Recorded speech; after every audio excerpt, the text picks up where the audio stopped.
Halo semua, salam sejahtera Malaysia, saudara-saudara, tuan-tuan, dan puan-puan yang amat dihormati.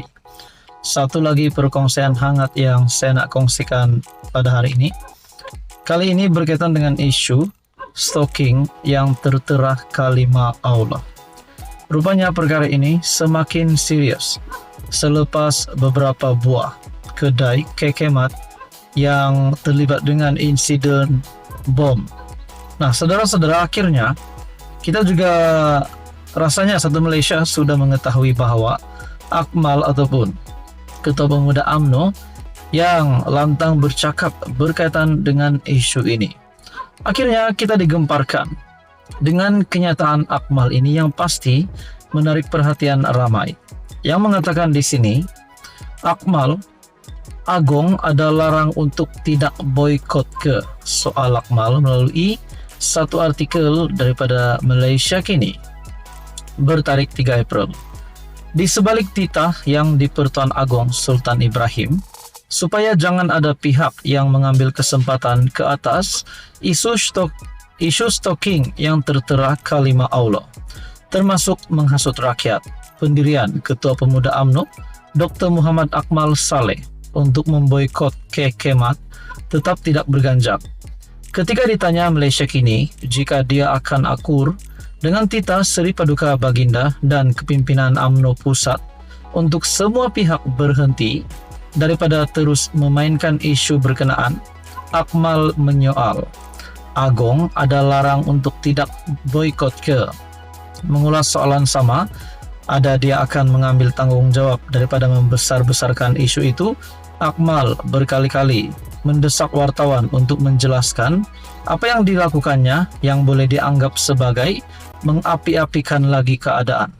Berkaitan dengan isu ini, satu lagi artikel daripada Malaysia Kini, Zahid arah Pemuda UMNO henti isu stalking kalimah Allah.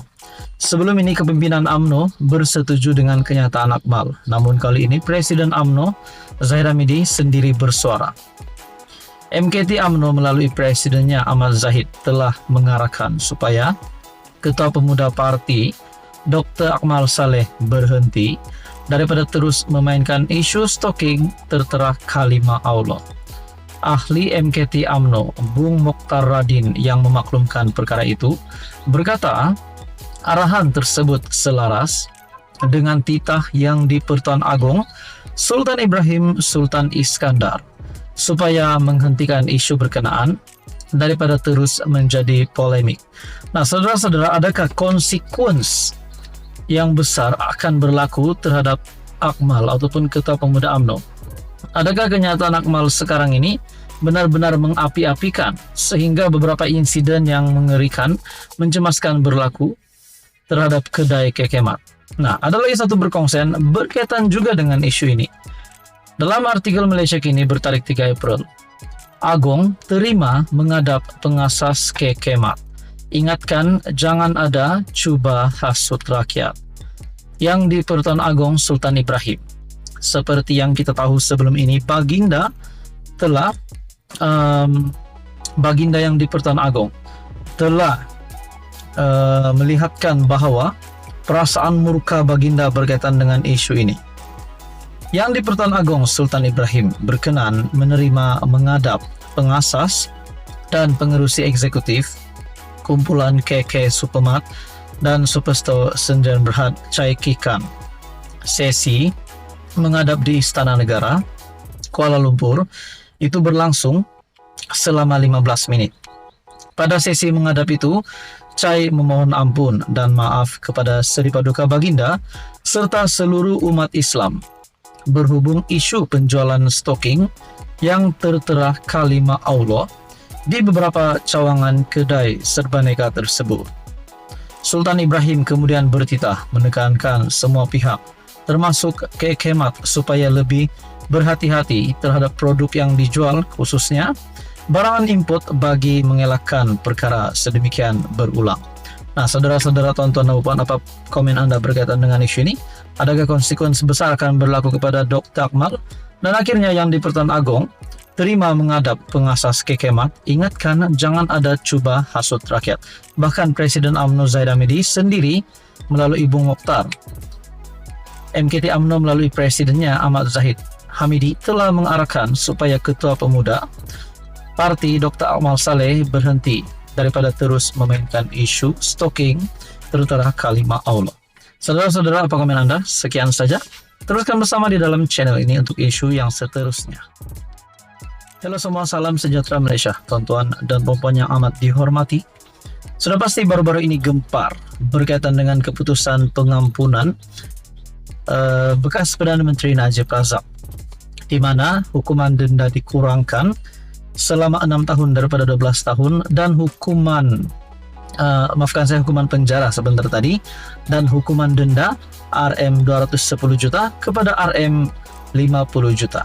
Nah, teman-teman, terdapat satu lagi pengakuan ataupun satu lagi artikel yang berkongsi bahwa Najib mendakwa beliau boleh dibenarkan untuk meneruskan tempo hukuman penjara ataupun penahanan beliau di rumah. Satu perkongsian daripada Malaysia Kini, Najib dakwa pengampunan diraja, benarkan tahanan di rumah.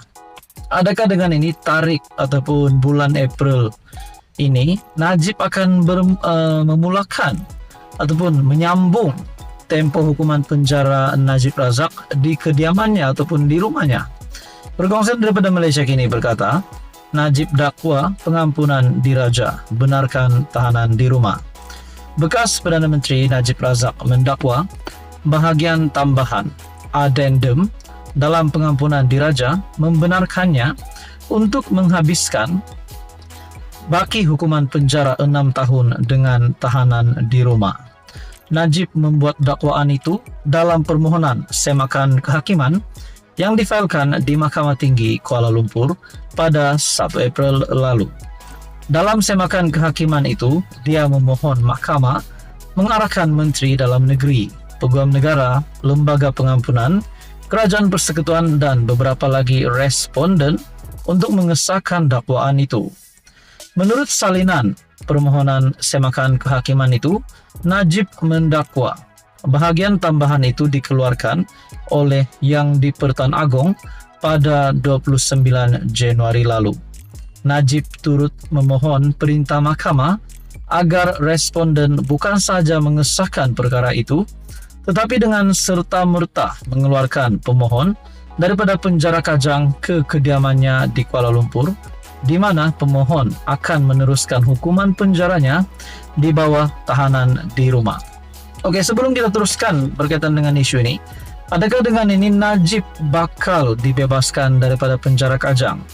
Bakal keluar daripada penjara Kajang? Di dalam artikel ini, Najib mendakwa pengampunan diraja, benarkan tahanan di rumah. Najib sendiri yang mendakwa beliau akan dibebaskan daripada penjara Kajang. Nah, saudara-saudara, saya boleh katakan dibebaskan daripada penjara kerana tidak menjalani hukuman penjara di penjara, tetapi meneruskan hukuman penjara di rumah. Menurut salinan permohonan semakan kehakiman itu, Najib mendakwa bahagian tambahan itu dikeluarkan oleh Yang di-Pertuan Agong pada 29 Januari lalu. Dalam semakan kehakiman itu, dia memohon mahkamah mengarahkan Menteri Dalam Negeri, Peguam Negara, Lembaga Pengampunan, Kerajaan Persekutuan dan beberapa lagi responden untuk mengesahkan dakwaan itu. Najib turut meminta perintah mahkamah agar responden bukan saja mengesahkan perkara itu. Dia turut memohon perintah Mandamus agar responden memberikan versi asal addendum diraja tersebut, kos dan apa relief yang dirasakan sesuai oleh mahkamah. Dalam afidavit sokongannya pula, Najib mendakwa haknya terjejas dan dilanggar oleh responden dengan mengabaikan pertanyaannya berkenaan dakwaan bahagian tambahan tersebut. Dakwanya tindakan responden mengabaikan permintaannya merupakan pelanggaran terhadap hak asasinya di bawah Perlembagaan Persekutuan, selain bersamaan dengan penghinaan kepada Agong. Dia turut mendakwa responden cuba menyembunyikan kewujudan bahagian tambahan itu. Malaysia Kini sedang mendapatkan pejabat Peguam Negara bagi mendapatkan respon berkenaan perkara ini. Nah, tuan-tuan dan puan, apa komen Anda? Sekian saja, teruskan bersama di dalam channel ini.